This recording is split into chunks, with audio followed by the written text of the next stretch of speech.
Strait of Hormuz.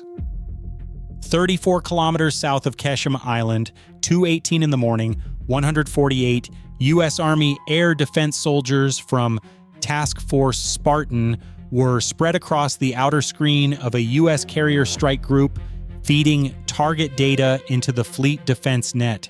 Ahead of them, 200 Iranian swarm units were moving to isolate the carrier and force a close attack on the flight deck. If the screen failed, the carrier could lose aircraft, escorts, and control of the channel in less than 30 minutes. The Strait of Hormuz matters because ships cannot spread out there. Tankers and escorts move inside a tight lane that gives Iranian forces short distance, known approach lines, and coastal cover. Iranian forces had tracked one narrow radar gap for 19 days. It opened every 4 minutes for 40 seconds. They believed it was enough. The Iranian plan was direct. Hit the escorts first, jam the radar picture, put boarding teams on the hull, force deck crews to shut down aircraft launches, keep the carrier boxed in until missiles or more boats could finish the job. It was bait. The U.S. force had built the defense in 4 parts. Alpha Element was the false gap, run by 26 U.S. Army radar and electronic warfare soldiers working with the escort ships. Bravo Element was the outer wall, 48 U.S. Army air defense and weapons crews tied into Phalanx C-1US, RIM-116, RAM, SM-2, and SM-6 coverage from the destroyers. Charlie Element was the fast air punch, AH-64, Apaches low over the water, and A-10s waiting farther south with AIM-9X Sidewinder self-defense missiles and AGM-114 Hellfire loadouts. Delta Element was the kill box on the carrier, 74 deck security and reaction troops with M4A1SO PMOD 2 carbines, MK-18 CQBR rifles, M2 49 SAW light machine guns, MK-48 Mod 0 machine guns, M240B machine guns, M2 Browning heavy machine guns, and MK-19 grenade launchers. The plan was simple: show the gap, draw the swarm in, seal the exits, break the attack in pieces. At 2:26, the attack started. Iranian forces came in from the northwest, north, and northeast at the same time. 40 speedboats pushed low and fast. 12 larger gunboats stayed back to fire RPG-7 rounds, DSHK heavy machine guns, and ZU-23-2 anti-aircraft guns. 4 helicopters skimmed toward the carrier from the coast. The radar net lit up exactly as planned. Alpha held the false gap open for 38 seconds. Bravo let the first wave cross the line. Then the channel closed. At 2:28, the first boats were inside the pocket. Bravo destroyers shifted fire control in one movement. Phalanx CIWS tracked the nearest gunboats. RIM-116, RAM launchers held for higher targets. Deck crews swung M2 Browning guns toward the water. MK-19 grenade launchers started firing short bursts into the lead cluster. Water jumped in rows around the first 10 boats. 2 boats rolled hard and stopped. 1 caught fire. Iranian forces answered with PKM machine guns and RPG-7 rounds. 1 rocket hit an escort above the waterline. It damaged a ladder well and killed no one. The attack kept coming. Alpha then did the second part of the trap. The false gap vanished. 2 new contact walls appeared on Iranian scopes where open water had been 20 seconds earlier. The swarm had expected 1 carrier, 3 escorts, and a lane to break through. Instead, they found destroyers already turning inward and attack helicopters dropping into the southern exit. Iranian forces tried to split. The narrow water worked against them. 23 boats crowded together while trying to turn under fire. At 2:30, Charlie Element entered the fight. Two AH-64 Apaches came in low from the southeast. Their first AGM-114 Hellfire missiles hit the two gunboats carrying ZU-23-2 cannons. Both boats broke apart in seconds. The other Apaches fired 30-millimeter bursts into a line of speedboats trying to run for the carrier's port side. 4 boats lost engines almost together. Behind them, A-10s marked the edge of the box. They were there to kill any helicopter that tried to reach the deck and to hammer larger boats if the screen opened. Iranian helicopter crews saw the Apaches first. They tried to find a line around the escorts. There was no line left. Delta element had not fired yet. The deck stayed dark. That was part of the plan. Iranian helicopter crews were supposed to believe they still had a chance to rope onto the carrier. Security teams waited beside tie-down points, stairwells, and aircraft elevators. Thermite charges were set near parked aircraft only as a last resort if a boarding team broke through. No one moved early. At 2:32, the first helicopter crossed the wrong point. A destroyer launched 2 SM-6 missiles in quick order. The first missed by meters. The second broke the helicopter in the tail section. Burning parts fell into the water less than 900 meters from the carrier. The second helicopter banked north. An A-10 rolled in and fired a long cannon burst. The helicopter broke apart over the wake of a tanker moving east. The last 2 helicopters turned back toward the coast. Bravo did not chase them yet. The real pressure was still on the water. Iranian forces now tried the move they had saved for the center of the fight. 16 boats from the rear wave accelerated through their own damaged front line. Each carried extra fuel drums, boarding ladders, and assault teams with AK-74 rifles, PKM machine guns, and more RPG-7 rounds. Their goal was contact. If even 18 to 24 fighters reached the hull, they could climb, scatter, and force the carrier to stop flight operations. That was enough to matter in the strait. At 2:34, Bravo cut that plan in half. MK-19 grenade launchers on the escorts fired airburst patterns into the packed boats. The water lanes disappeared behind spray and smoke. M24 OB gunners on the deck opened next. Tracer crossed low over the water from left to right. 3 ladders flew off one boat before it slammed into another. 2 more boats veered into the wake of a destroyer and flipped. Still, 8 boats kept coming. Iranian forces were inside 1,200 meters now. That was the most dangerous distance.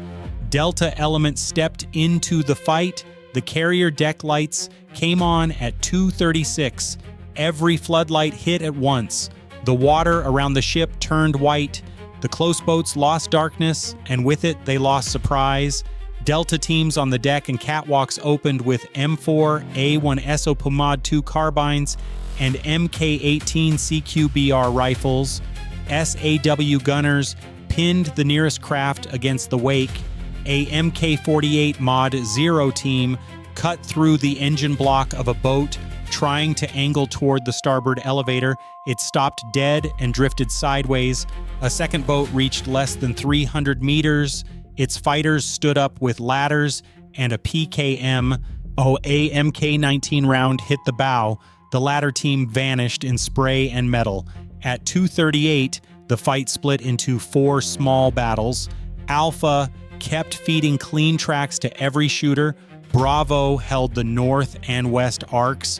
Charlie blocked escape and killed larger threats. Delta protected the hull and flight deck. Iranian commanders still pushed because they believed numbers could break timing. For 90 seconds, it almost worked. 9 boats drove hard into the west side gap between an escort and the carrier. RPG-7 rounds hit the waterline. One blast wounded 3 U.S. Army soldiers on an exposed gun platform. A second blast damaged a life raft housing. Then an Apache swung in from the flank and fired 2 Hellfires. The lead boats disappeared in fire. The rest turned into each other. Another Iranian move developed on the northern edge. 4 gunboats stayed outside direct machine gun range and fired DSHK bursts toward the bridge levels of 2 escorts. Their gunners were trying to suppress sensors and open space for the surviving speedboats. Bravo answered with SM-2 guided fire from one destroyer and concentrated M2 Browning fire from the nearer ship. One gunboat took an SM-2 hit and broke in the center. Another lost steering and spun in place. The last 2 reversed toward the coast. A-10s dropped lower and finished both in seconds. At 2:40, 14 minutes into the operation, Iranian forces had lost momentum, but not intent. 11 boats were burning, 9 were dead in the water, 6 had turned away, 4 helicopters were gone from the fight, yet 21 boats still had movement, and 3 of them were dangerously close. Yamal, one boat, reached the carrier's outer wash and used that rough water as cover. Delta shifted fast. A Carl Gustav M3 recoilless rifle team on the catwalk fired 1 round into the water just ahead of the boat. The blast lifted the bow. The driver lost control. The boat exposed its side. 2 SAW gunners and 1 M24OB gunner finished it before it touched steel. The second close boat tried something smarter. It dropped smoke canisters and cut speed, letting the wake carry it, while a second boat fired PKM bursts over it. For 12 seconds, the smoke worked. Then Alpha marked the heat signatures through the cloud and pushed the track to Delta tablets. A Javelin team had been held in reserve for a larger target, but the line was clean.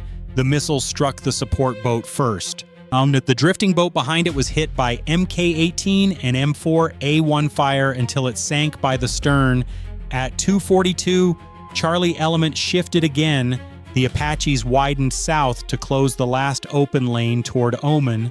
A-10s stayed high enough to avoid friendly fire and low enough to threaten any return run from the coast. Radar showed 18 more craft lifting from small ports north of the channel. They were 11 minutes away at full speed. They never got that close. One destroyer launched BGM-109 Tomahawk missiles at the 2 launch sites. The strikes hit fuel points, sheds, and 1 pier used for fast attack craft. The follow-on boats slowed, then scattered. The main fight around the carrier was now in its last hard stage. Iranian forces, still inside the box, faced a simple choice: press in and die near the hull, or turn out and die in open water.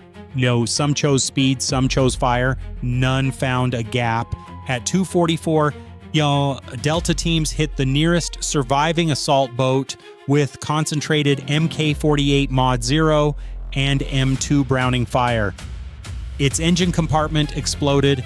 At 2:45, Bravo used Phalanx CYWS on automatic tracking against 2 boats racing side by side at high speed. Both were shredded before they crossed 700 meters. At 2:46, 1 damaged gunboat tried to ram an escort. A ram missile hit it from the port quarter and left only debris. The Iranian force broke in visible stages. First, the organized lines vanished, then the radio net fractured, boats stopped moving together, some crews jumped into the water, others fired wild RPG-7 rounds with no range and no aim. One last speedboat tried to circle behind a burning wreck and rush the stern. Delta saw it early, small arms were enough, the driver fell. The boat drifted, burning across the wake. By 2:48, the attack had collapsed into isolated targets. The U.S. force did not relax. Alpha kept searching for a second wave. Bravo kept the screen closed. Charlie stayed on station. Delta cleared every side of the hull with lights, optics, and overlapping fields of fire. At 2:50, 1 boarding team was found alive in the water beside an overturned boat. 8 Iranian fighters held onto fuel drums and a ladder bundle. They raised weapons when a patrol craft closed on them. Delta fired short bursts. 5 died in the water. 3 surrendered and were taken prisoner. At 2:52, The primary objective was secured.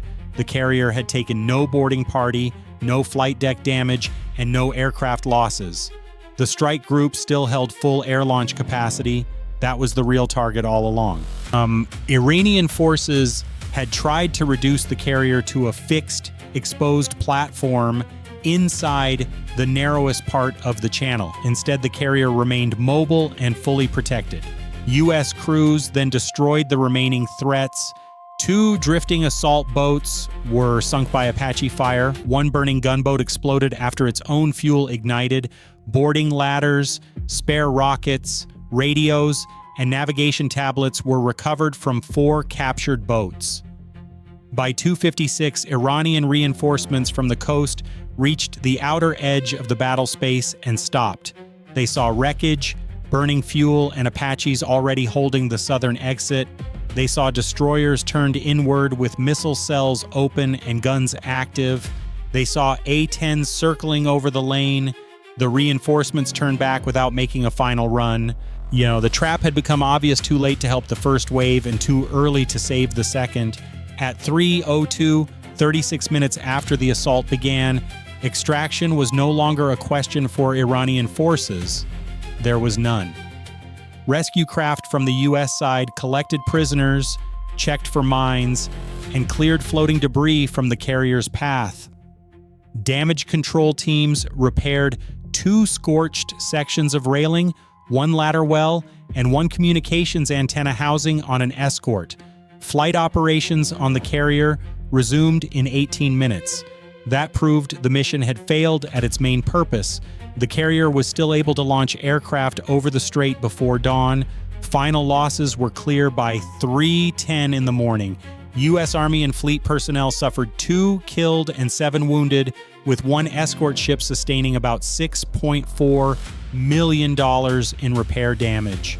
Iranian forces lost 86 killed, 41 wounded, and 37 captured.